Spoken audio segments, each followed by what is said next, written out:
Salut les bladers, c'est Ryuk et bienvenue dans cette nouvelle vidéo. Aujourd'hui, j'ai décidé de vous proposer une vidéo qui récapitule tous les lanceurs sortis sous Beyblade Burst. Cette génération vient de se terminer au bout de 7 ans d'existence, et si les toupies ont bien évolué, eh bien les lanceurs aussi. Enfin bref, avant de commencer, petit point lexique. Il existe deux grands types de lanceurs. Les lanceurs à crémaillère appelés Light Launcher, et les lanceurs à ficelle appelés Bay Launcher. En 2015, oui ça date, quand Takara ont sorti les premières toupies, les single layers, dans les starters, on avait les premiers modèles de Light Launcher à rotation droite. Et dans le pack de démarrage est sorti un petit peu plus tard à l'unité, le tout premier modèle de Bay Launcher à rotation droite. Techniquement, ils étaient équivalents aux lanceurs de Metal Fight, juste redesignés avec de nouvelles attaches pour le nouveau système de toupies. Mais ce qu'on ne savait pas à l'époque, c'est que ces lanceurs allaient subir beaucoup d'évolutions.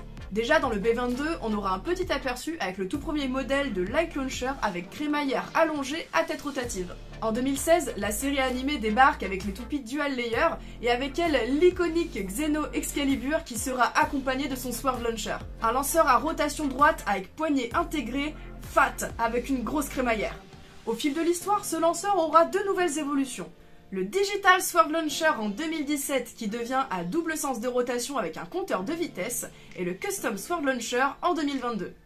Cette saison permettra également de voir évoluer la gamme de Bay Launcher, notamment avec le B66, le starter de Lost Longinus qui introduit la version rotation gauche, et deux sets, les B64 et B65, qui proposent la version Speed avec un rendement plus faible mais une ficelle allongée, et la version Heavy avec une ficelle plus courte mais un meilleur rendement. En 2017 sort la saison Beyblade Burst God, donc évolution, et avec elle le lanceur le plus inutile de toute l'histoire, j'ai nommé le Proto Launcher. Ce lanceur avait pour objectif d'être minimaliste et de réduire le prix de vente du starter, sauf que finalement, vu ce qu'on peut en faire, il aurait été préférable de ne pas en mettre. Beaucoup trop petit, impossible à tenir en main et bien trop faible. Néanmoins, cette saison s'est vite rattrapée. Avec l'arrivée de toupies à double sens de rotation, Takara nous ont sorti un Light Launcher LR avec Legend Spriggan, et peu de temps après, avec une crémaillère plus longue avec Spriggan Requiem, et pour finir, un Bay Launcher LR. À cette époque, ce lanceur a un peu révolutionné le jeu, puisque, outre le côté pratique du lanceur à ficelle adaptable à toutes les toupies, sa résistance interne et le feeling de lancer étaient complètement différents des simples Bay Launcher, et on avait une meilleure impression de puissance. La saison Shozen n'a pas apporté grand chose de nouveau, si ce n'est des lanceurs avec des crémaillères ou des ficelles toujours plus longues. Le long Light Launcher LR à l'unité dans le B112, une version spéciale du long Light Launcher R sorti dans le B117 de Phoenix, un long Bay Launcher R et un long Bay Launcher L, respectivement sortis dans les B123 et B124, et vers la fin de la saison, un long Bay Launcher LR dans le starter de Shozen Achilles. Beyblade Burst GT n'a pas apporté grand chose de nouveau, si ce n'est des crémaillères à l'effigie de dragon. La révolution arrive en 2020 avec la saison Beyblade Burst Super King, aussi appelée Sparking en référence au gimmick de lanceur à étincelles. Sorti en version rotation droite et rotation gauche et un peu plus tard avec des ficelles plus longues, ces lanceurs possèdent un système de friction au-dessus capable de générer des étincelles lors du tirage de la ficelle. Ces nouveaux modèles marquent aussi la fin de l'utilisation du Baylogger qui se fixait sur la plupart des lanceurs et permettait de collecter des données telles que le nombre de lancers ainsi que leur puissance. Au grand regret de la communauté, Takara n'ont malheureusement jamais sorti la version double sens de rotation du lanceur Sparking. En 2021 arrive la saison Beyblade Burst Dynamite Battle et avec elle un nouveau modèle de lanceur customisable. Ce sont des modèles à double sens de rotation où l'on doit inverser la position de l'engrenage supérieur et des griffes d'entraînement pour effectuer le changement de mode. Au cours de DB et de BU, Takara ont sorti plein de couleurs différentes que l'on peut mixer selon les goûts. Mais on a aussi eu des modèles techniquement différents. Ainsi, on a eu droit à un nouveau Gear Unit, le Power Unit, qui permet d'avoir un meilleur rendement, et un nouveau Spin Unit, le Bearing Unit, avec un roulement à billes pour permettre une meilleure fluidité au niveau des griffes. Et ce lanceur ne déroge pas à la règle, il a bien sûr eu une évolution avec une ficelle plus longue. Ce lanceur est donc le dernier modèle qui vient clôturer la génération Beyblade Burst. Si vous voulez mon avis sur toute la gamme, les Light Launchers sont pas mal mais peu maniables et finissent parfois par craquer avec l'usure. Les Bay Launchers classiques manquent de puissance et sont surtout surclassés par les modèles plus récents. Les Bay Launcher LR sont sympas pour débuter, par contre, ils peuvent être un peu problématiques avec la ficelle qui se coince assez souvent dans les engrenages. Aussi à noter que tous les Bay Launcher LR classiques ainsi que tous les lanceurs antérieurs au Sparking Launcher possèdent des pattes de fixation pour les toupies un peu plus courtes. Ce qui fait que certaines toupies récentes qui ont plus de relief au niveau du layer vont avoir du mal à s'accrocher et peuvent plus facilement tomber ou directement frotter. Dans ce cas-là, je vous conseille directement de passer sur un lanceur plus récent comme le Sparking Launcher. Du coup, les Sparking Launcher, moi je les ai beaucoup aimés, on sent vraiment une résistance quand on tire et donc une belle puissance qui se développe au lancer. Par contre, on a tendance à avoir une usure un peu plus prématurée sur la ficelle. Il n'y a pas de version à double sens de rotation et le système de friction qui fait les étincelles a tendance à s'user et perdre de son intensité.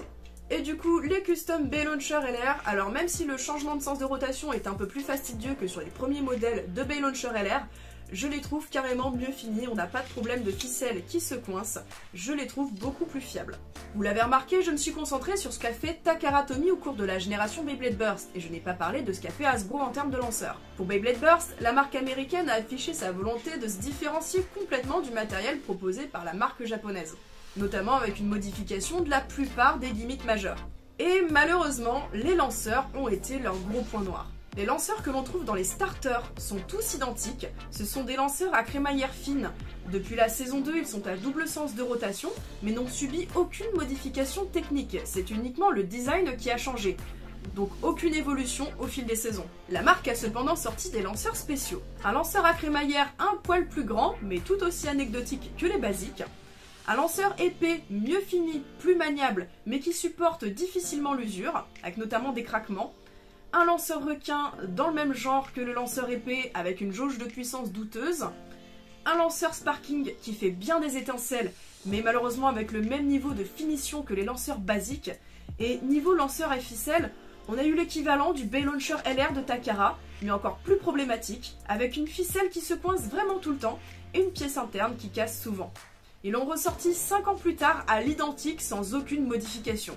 Le meilleur reste encore celui-ci, un simple lanceur à ficelle à rotation droite que j'ai pu tester, qui est vraiment bien et assez fluide. Le dernier lanceur alternatif, c'est celui-ci. Un lanceur à gâchette et j'ai même pas envie d'en parler.